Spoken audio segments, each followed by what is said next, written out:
हिंदी में पाउली के अपवर्जन का सिद्धांत कहते हैं, ये हम लोग देखेंगे। एटॉमिक नंबर के क्रम में या एटॉमिक नंबर कैलकुलेट करने के लिए ये 3 नियम अति आवश्यक होते हैं। ये तीनों नियम एक दूसरे के क्रमबद्ध हैं। पहला नियम होता है जिसको नाम देते हैं हुम्स रूल। ये हम लोग देखे थे कि हुम्स रूल में हम किस तरह से किसी पार्टिकुलर इलेक्ट्रॉन का पहचान करते हैं। जैसे मान लो कोई एटॉमिक नंबर मान लीजिए किसी एलिमेंट का 10 है, तो उसका 5वां इलेक्ट्रॉन कौन होगा, 6ठा इलेक्ट्रॉन कौन होगा, ये चीज हम लोगों ने हुम्स रूल में देखा था। जब हम इलेक्ट्रॉन का पहचान कर लेते हैं तो उसका चारों एक क्वांटम नंबर ज्ञात करते हैं। Principal quantum number, azimuthal quantum number, magnetic quantum number और स्पिन क्वांटम नंबर ज्ञात करते हैं। ये चीज और इससे जो निष्कर्ष आएगा वही निष्कर्ष कहलाता है क्या, पाउली एक्सक्लूजन प्रिंसिपल कहलाता है।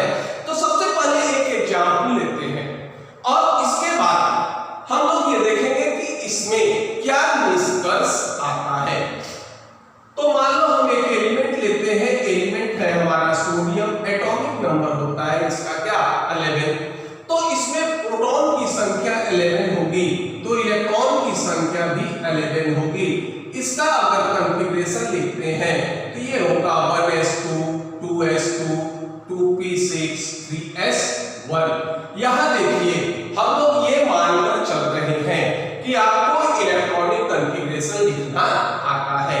जिनको इलेक्ट्रॉनिक कॉन्फ़िगरेशन लिखना नहीं आता हो वो एटॉमिक स्ट्रक्चर के इलेक्ट्रॉनिक कॉन्फ़िगरेशन के वीडियो में से इलेक्ट्रॉनिक कॉन्फ़िगरेशन लिखना आसानी से सीख सकते हैं।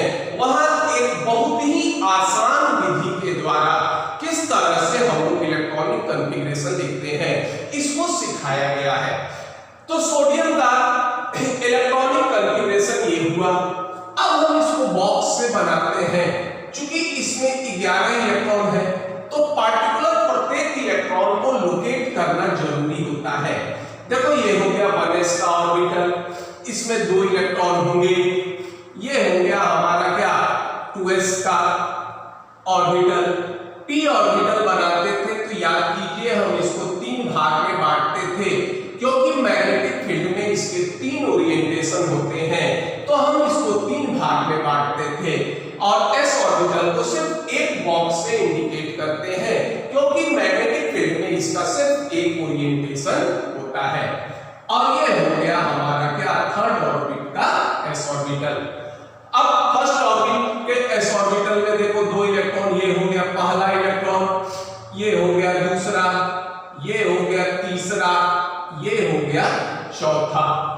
अब इस तीनों ऑर्बिटल की एनर्जी समान है तो यहां हुम्स रूल एप्लीकेबल होंगे, यानी इलेक्ट्रॉन पहले एक एक भरेंगे। ये हो जाएगा 5वां, ये होगा 6ठा, ये होगा 7वां, ये होगा 8वां, ये होगा 9वां, ये हो गया 10वां और ये हो गया 11वां इलेक्ट्रॉन। और इस तरह से इसके सारे इलेक्ट्रॉन लोकेट हो जाते हैं। ये देखो ये हो गया हमारा क्या फर्स्ट इलेक्ट्रॉन, ये हो गया हमारा सेकंड इलेक्ट्रॉन, ये हो गया थर्ड, ये हो गया फोर्थ, ये हो जाएगा 5, ये होगा 6, ये होंगे 7। अब यहां से हो जाएगा ये होगा 8, ये हो गया 9 और ये हो गया 10 और ये हो गया 11। अब हम सोडियम के सारे इलेक्ट्रॉन को लोकेट कर दिए। अब 11 इलेक्ट्रॉन सभी का हम क्वांटम नंबर निकालते हैं। ये देखो ये हो गया आपका नंबर ऑफ इलेक्ट्रॉन 1 2 3 4 5 6 7 8 9 10 और ये हो गया 11। अब 4 क्वांटम नंबर थे, ये था n l n और s।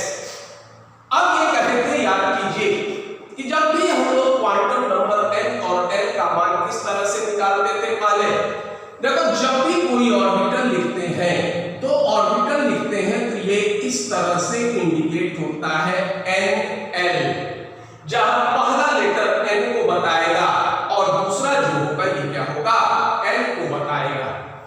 अब देखो L बराबर 0 होता है तो ये S होता है, L बराबर 1 होगा तो ये P होगा, L बराबर 2 था तो ये D था, और L बराबर 3 था तो ये F था। और एक जगह थे जिसकी हमको जरूरत नहीं पड़ेगी, L = 4 होता है तो G होता है।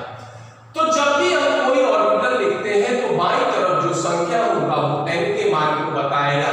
अगर S होगा तो L का मान 0, P होगा तो L का मान 1, D होगा तो L का मान 2 और F होगा तो L का मान 3। अब सारे इलेक्ट्रॉन के लिए देखिए पहले N का मान निकालते हैं। ये देखो पहला दोनों इलेक्ट्रॉन किस ऑर्बिटल में भरा है, 1s में। इसके बाईं तरफ संख्या क्या है, 1। तो पहले दोनों इलेक्ट्रॉन के लिए N का मान कितना होगा, ये 1 होगा। अब देखिए 3 से लेकर ये 10 तक के इलेक्ट्रॉन ये या तो 2p में भरे हुए हैं या फिर जो होगा ये 2s में भरे हैं। चाहे ये 2s में भरे हो या 2p में भरे हो, दोनों के लिए N का मान क्या है, 2 है। तो नंबर ऑफ इलेक्ट्रॉन या ये कहो इलेक्ट्रॉन 3 से लेकर 10 तक के जो इलेक्ट्रॉन होंगे सबके लिए N का मान कितना हो जाएगा, 2 हो जाएगा। और 11वां इलेक्ट्रॉन देखो ये गया है कहां, 3s में, तो इसके बाईं तरफ संख्या है 3, तो ये हो जाएगा क्या, 11वें इलेक्ट्रॉन का N का मान हो गया 3। अब देखिए L का मान, देखो पहला दोनों इलेक्ट्रॉन कहां गया, S में, S के लिए L का मान कितना होगा, 0। तो पहले दो इलेक्ट्रॉन के लिए L का मान हो गया कितना, 0। अब देखिए तीसरा और चौथा इलेक्ट्रॉन ये भी गया है किसमें, S में, तो इसके लिए भी L का मान हो गया कितना, 0। अब इलेक्ट्रॉन 5 से लेकर 10 ये गए हैं कहां, p ऑर्बिटल में, और p ऑर्बिटल के लिए देखो L का मान होता है कितना, 1। तो 5 से लेकर 10 तक के जो इलेक्ट्रॉन होंगे इसके लिए L का मान होगा 1। और फिर देखिए 11वां इलेक्ट्रॉन कहां गया, S में, तो S के लिए L का मान हो गया 0। और इस तरह से हम लोग सोडियम एटम के 11 जो इलेक्ट्रॉन थे इन सब के लिए N और L का मान हम ज्ञात कर लेते हैं। अब देखिए अब यहां N का मान क्या होता था, N बराबर होता था -L 2 + L इंक्लूडिंग 0। M बराबर होता है माइनस से प्लस, साथ में 0। तो देखो L का मान अगर 0 होता था तो M का सिर्फ एक मान होता था, वो होता था 0। तो हमने इसको एक बॉक्स से इंडिकेट किया था। तो जितने के लिए L का अगर मान 0 होगा तो M का भी एक ही मान होगा, क्या, 0। लेकिन अगर L का मान अगर 1 होता है तो M बराबर होता है -1 0 + 1। देखिए ये भी हो सकता है +1 0 -1 भी हो सकता है, दोनों मान सही होंगे। तो देखिए L = 1 p ऑर्बिटल को इंडिकेट करता था और p ऑर्बिटल के लिए M के 3 मान होते थे, तो इसलिए हमने इसको 3 बॉक्स में इंडिकेट किया था। देखो इसका मान होगा -1, एक का होगा 0 और एक का होगा +1। तो अब जो इलेक्ट्रॉन जिस बॉक्स में पड़ेंगे उसका वही मैग्नेटिक क्वांटम नंबर का मान होगा। तो देखिए 5वें का होगा क्या, -1, छठा देखिए कहां गया, 0 में, 7वां हो गया क्या, +1, 8वां देखो फिर हो गया -1, 9th इलेक्ट्रॉन 0, 10th इलेक्ट्रॉन +1, और 11वें के लिए देखिए L का मान अगर 0 है तो M का भी मान क्या होगा, ये 0 होगा। अब अगर ऊपर की तरफ बेंट है तो क्लॉकवाइज, S का मान क्या होगा, +12। नीचे की तरफ अगर बेंट है तो एंटी क्लॉकवाइज स्पिन होगा और S का मान क्या होगा, -12। तो देखो प्लस पहला ऊपर की तरफ बेंट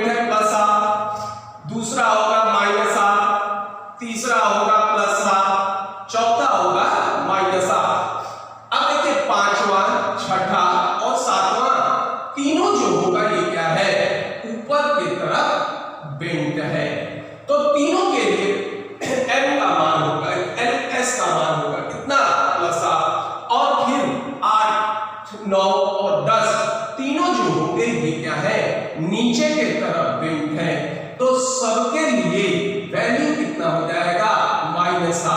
और 11वां इलेक्ट्रॉन देखो ये भी जो होगा ये क्या होगा ऊपर की तरफ बेंट है, क्लॉकवाइज स्पिन को इंडिकेट करता है, तो इसके लिए भी इसका मान क्या हो जाएगा +7। इस तरह से सोडियम एटम के सारे इलेक्ट्रॉन का हम चारों क्वांटम नंबर निकाल लिए। अब इसमें एक नजर देखो कि 11 में से कोई 2 इलेक्ट्रॉन ऐसे नहीं है जिनका चारों क्वांटम नंबर समान हो, और यही हमारा क्या होता है पाउली का अपवर्जन सिद्धांत होता है। और इसी का यही स्टेटमेंट होता है, यह कहता है कि नो 2 इलेक्ट्रॉन, इसको इस तरह से लिख सकते हैं no 2 electrons of an atom can have same set of all 4 quantum number. यानी किसी भी एटम में 2 इलेक्ट्रॉन के चारों क्वांटम नंबर का मान समान नहीं होगा। आप इस 11 इलेक्ट्रॉन में इस चीज को देख सकते हैं। हमने पहले भी कहा था कि क्वांटम नंबर का सेट इलेक्ट्रॉन का पहचान होता है, और पाउली एक्सक्लूजन प्रिंसिपल ये कहता है कि किसी भी एटम में 2 इलेक्ट्रॉन के चारों क्वांटम नंबर का मान समान नहीं होगा।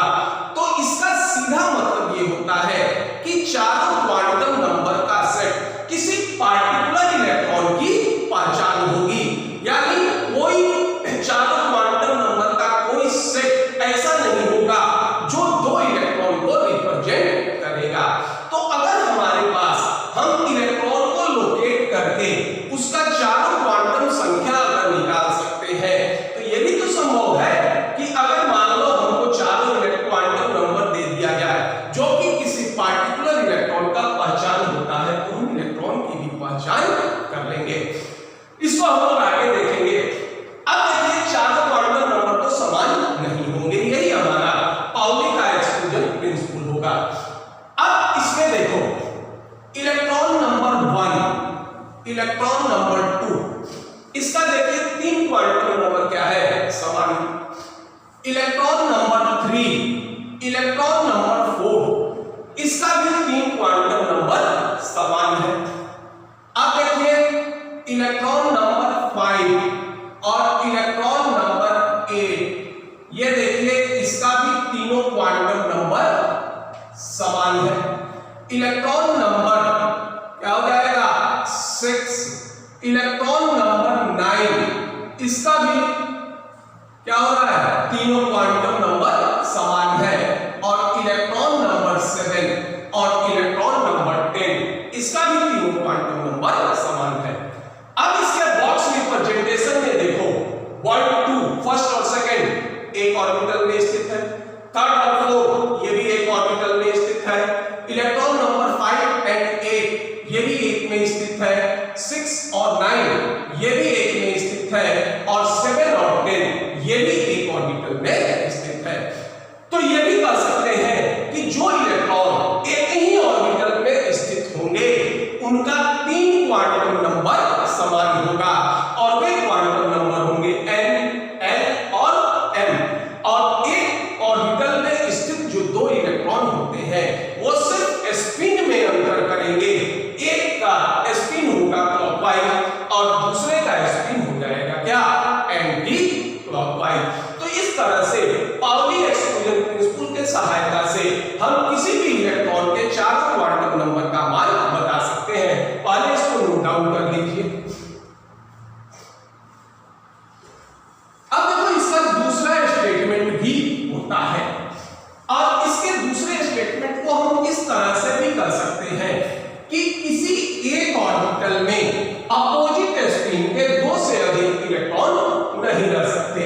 इसको इस तरह से भी कर सकते हो कि in an orbital only 2 electrons of opposite spin are opposite spin can accommodate. देखो इसको पहले वाले स्टेटमेंट से भी जो होगा ये इंडिकेट कर सकते हैं। अभी हमने ये कहा था कि अगर एक ऑर्बिटल में कोई इलेक्ट्रॉन रहते हैं तो इसके 3 क्वांटम नंबर समान होंगे।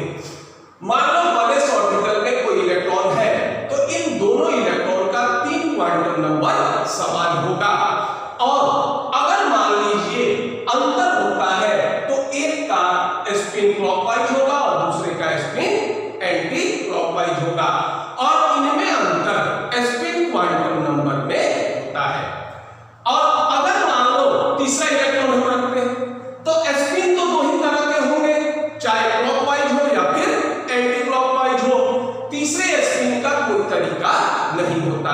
तो जब तीसरे तरह के इलेक्ट्रॉन स्पिन का कोई तरीका नहीं होगा तो एक ऑर्बिटल में 2 से अधिक इलेक्ट्रॉन नहीं रहेंगे। जैसे मान लीजिए हम इस इलेक्ट्रॉन को 1 इंडिकेट कर रहे हैं और इसको मान लो इंडिकेट करो 2। अब देखिए ये हो गया number of electron 1 2 N L M और S। देखो 1 S में है, संख्या क्या है लेफ्ट साइड 1, तो दोनों के लिए N का मान हो गया कितना 1। S ऑर्बिटल के लिए L का मान होता है कितना 0, तो दोनों के लिए L का मान हो गया 0। L का मान 0 होता है तो M का भी मान होगा क्या 0। तो अब देखो तीनों क्वांटम नंबर दोनों के लिए समान। एक का स्पिन होगा क्या +½ और दूसरे का होगा क्या -½ अब मान लो हम ये मान लेते हैं कि नहीं, एक ऑर्बिटल में हमारा 2 से अधिक इलेक्ट्रॉन रह सकता है। तो अगर मान लो ये तीसरे इलेक्ट्रॉन का रोटेशन या स्पिन कहो, ये मान लो तीसरा इलेक्ट्रॉन अगर डालते हैं तो एक बार इसका स्पिन क्या हो जाएगा क्लॉकवाइज और दूसरे बार इसका स्पिन क्या हो सकता है एंटी क्लॉकवाइज। इससे अधिक कोई पॉसिबिलिटीज नहीं होगी। अगर इसका स्पिन क्लॉकवाइज होगा तो पहले और तीसरे इलेक्ट्रॉन के चारों क्वांटम संख्या समान हो जाएंगे और अगर इसका स्पिन एंटी क्लॉकवाइज होगा तो दूसरे और तीसरे इलेक्ट्रॉन का चारों क्वांटम संख्या समान हो जाएंगे। और ये पाउली एक्सक्लूजन प्रिंसिपल के आधार पर संभव नहीं है। तो इसीलिए हम लोग कह सकते हैं कि किसी भी ऑर्बिटल में अपोजिट स्पिन के 2 से अधिक इलेक्ट्रॉन नहीं रह सकते। तो ये भी हमारा पाउली एक्सक्लूजन प्रिंसिपल का ही स्टेटमेंट होगा। तो हम यहाँ क्या कर रहे थे कि इलेक्ट्रॉनिक कॉन्फ़िगरेशन के आधार पर किसी पार्टिकुलर नंबर ऑफ इलेक्ट्रॉन को हम क्या करते थे लोकेट करते थे और उसका चारों क्वांटम नंबर का मान निकाल लेते थे। और इससे हमको ये मिला कि किसी भी एटम में 2 इलेक्ट्रॉन के चारों क्वांटम संख्या का मान समान नहीं होगा। या ये कह सकते हैं कि चारों क्वांटम संख्या का सेट किसी पार्टिकुलर इलेक्ट्रॉन का पहचान होता है। तो ठीक इसका उल्टा कि अगर हमको इलेक्ट्रॉन मिल गया तो हम चारों क्वांटम संख्या निकाल लें। तो अगर हमको चारों क्वांटम संख्या मिल जाए तो फिर हम उस इलेक्ट्रॉन का पहचान भी कर सकते हैं। ये देखो ये काम किस तरह से करेंगे, तो ये कह सकते हैं कि the 4 set of quantum number of an electron is given below. ये हो जाएगा n = 3 हो जाएगा, n = 2 हो गया, m = 0 हो गया, s = -½ हो गया। ठीक, find the number of electron which represent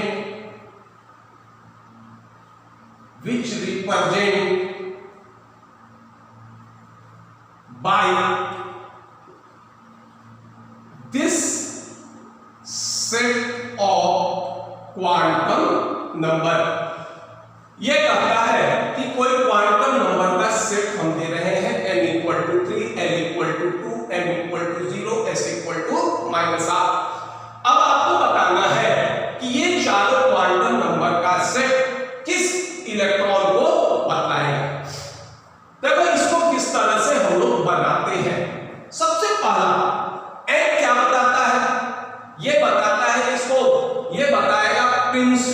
energy cell को बताएगा, यानी इलेक्ट्रॉन कहां होगा, ये आपका थर्ड ऑर्बिट में स्थित होगा। चलिए ठीक है, L का मान अगर 2 है तो L का मान 2 क्या बताता है, d ऑर्बिटल को।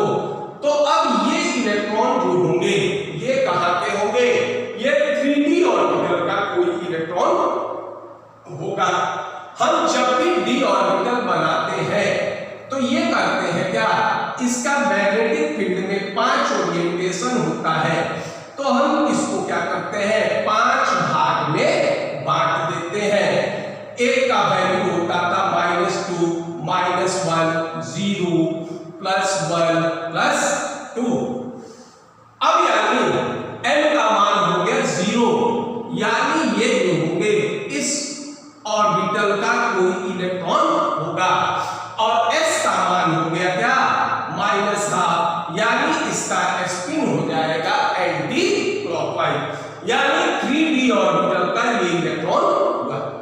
अब देखो 3d ऑर्बिटल में इस इलेक्ट्रॉन की संख्या कितनी है, हम इसको होल्स रूल से भरें तो ये हो गया पहला, ये हो गया दूसरा, ये हो गया तीसरा, ये हो गया चौथा, ये हो गया पांचवा, ये हो गया छठा, ये हो गया सातवां और ये हो गया हमारा आठवां, यानी थर्ड ऑर्बिट के d ऑर्बिटल का 8वां इलेक्ट्रॉन होगा। अब अगर इलेक्ट्रॉन थर्ड ऑर्बिट के d ऑर्बिटल में भरता है तो इसके पहले जो भी ऑर्बिटल होंगे जिनकी ऊर्जा 3d से कम होगी उसमें इलेक्ट्रॉन क्या होंगे, भर जाएंगे। तो इसके कम एनर्जी कितना होता है, ये हो जाएगा orbital less than orbital which है लेस एनर्जी देन 3d, ये होगा 1s2, 2s2, 2p6, 3s2, 3p6, ये होगा 4s2। इतनी ऑर्बिटल है जिसकी एनर्जी 3d से कम होगी, इस सब में इलेक्ट्रॉन भर जाएगा और ये हो जाएगा क्या 3d8। अब इसको काउंट कर लो, 2, 4, 6, 10, 12, 6, 18, 20 और 8, 28, ये हो जाएगा आपका 28 इलेक्ट्रॉन। यानी ये जो क्वांटम नंबर का सेट था ये 28वें इलेक्ट्रॉन को इंडिकेट करता है। अब कहीं भी कोई 28वां इलेक्ट्रॉन होगा उसके क्वांटम नंबर का सेट क्या होगा, यही 4 होंगे। और इस तरह से अगर हमको इलेक्ट्रॉनिक कॉन्फ़िगरेशन के सहायता से हुंड्स रूल यूज करके अगर इलेक्ट्रॉन को लोकेट करते हैं तो उसका चारों क्वांटम संख्या बता सकते हैं। तो ठीक इसका उल्टा, अगर हमको चारों क्वांटम संख्या मालूम हो तो हम उस पार्टिकुलर इलेक्ट्रॉन को भी लोकेट कर सकते हैं। देखिए यहाँ पर इस पुनः ये कह रहे हैं कि इस इलेक्ट्रॉनिक कॉन्फ़िगरेशन में आपको अगर किसी भी तरह का कोई दिक्कत होता है तो आप एटॉमिक स्ट्रक्चर के इलेक्ट्रॉनिक कॉन्फ़िगरेशन के वीडियो से देखकर आसानी से इलेक्ट्रॉनिक कॉन्फ़िगरेशन लिखना सीख सकते हैं।